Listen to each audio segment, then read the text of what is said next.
A estrutura do átomo. O modelo de Rutherford.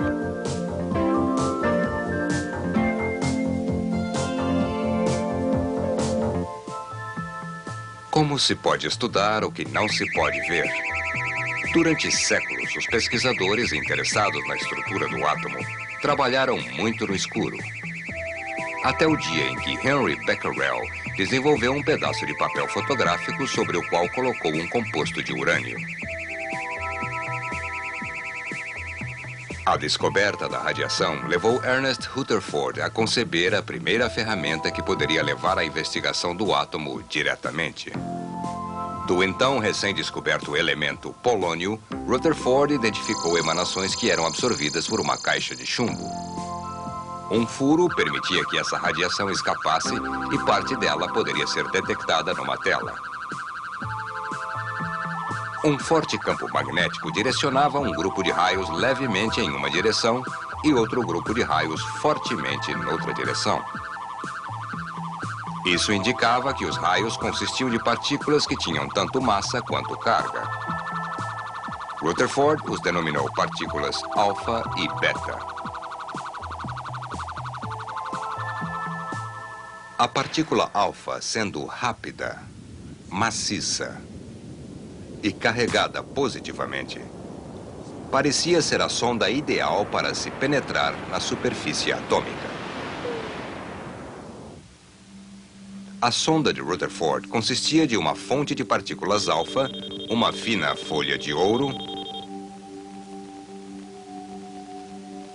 e sulfeto de zinco numa tela de revelação.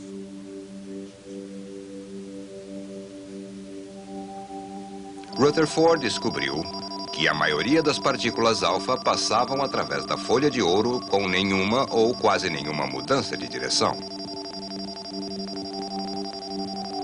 De vez em quando, entretanto, a tela de revelação mostrava que uma partícula tinha sido defletida significativamente.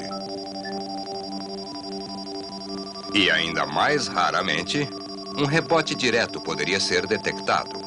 Um evento que, como descreveu Rutherford, seria como disparar uma grande granada naval contra uma folha de papel e vê-la rebatida e atingindo você.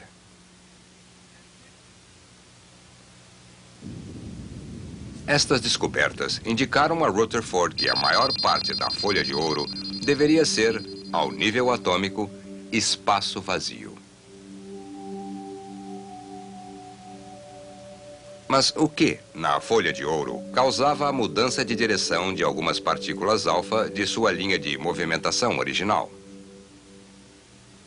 Uma possibilidade era de que as partículas estivessem colidindo com algumas outras partículas, do mesmo modo que se chocam as bolas de bilhar. Esse tipo de colisão produz um padrão característico. Embora Rutherford não pudesse ver cada percurso, ele os interceptou com telas em várias posições diferentes,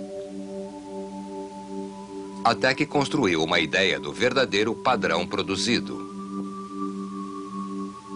E ele era bem diferente daquele produzido pelas bolas de bilhar.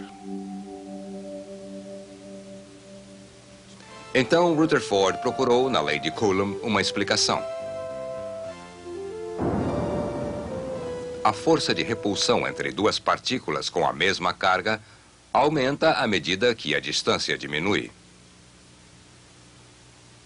Seria possível que as partículas alfa carregadas positivamente estavam sendo repelidas por um núcleo de carga positiva dentro da folha de ouro? Vamos ver o que aconteceria a uma partícula alfa em curso direto de colisão com o tal núcleo de carga positiva.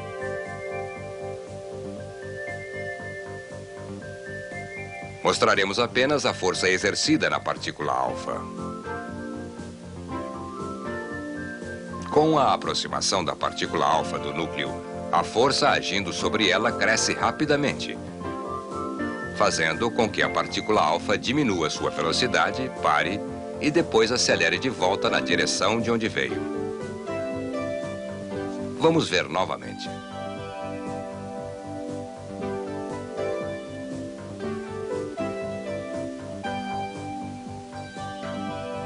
E quanto a uma partícula alfa que estivesse numa rota que passasse ao lado do núcleo?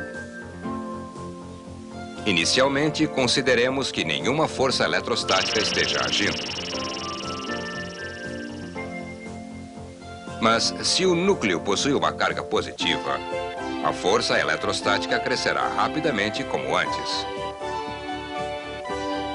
Já que a partícula alfa não está num curso direto de colisão, a força eletrostática manifestada pelo núcleo afetará não apenas a velocidade da partícula, mas também sua direção. Vamos ver novamente e parar completamente a ação. A força de repulsão pode ser dividida em dois componentes. O componente paralelo à partícula alfa diminui sua velocidade, enquanto que o outro componente, perpendicular ao seu movimento, muda a direção da partícula. Uma curva característica é traçada quando uma partícula carregada interage com outra. Admitindo a existência de uma carga positiva, Rutherford foi capaz de calcular matematicamente o padrão de dispersão que coincidia com aquele observado na sua experiência com a folha de ouro. Mas o que era essa misteriosa partícula carregada positivamente? Rutherford sabia que quanto mais perto a partícula alfa chegasse do mistério, maior era o ângulo formado na sua repulsão. Então ele foi capaz de estimar a menor distância de aproximação. E ele descobriu que era assustadoramente pequena. A partícula carregada positivamente teria um raio menor que 3 vezes 10 a menos 14 metros. Mesmo que o menor ponto nesta tela representasse o núcleo, o próprio átomo seria gigantesco em comparação. Foi Rutherford que criou o termo núcleo e o aplicou a este minúsculo ponto central perdido no vasto espaço do átomo. Ele propôs para o átomo uma estrutura que imitava o sistema solar em miniatura. O núcleo, levemente pesado, é cercado pelas órbitas de luz ou elétrons.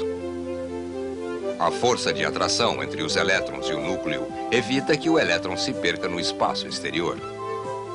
Mas não é suficientemente forte para fazer com que o elétron em movimento caia espiralmente em direção ao núcleo.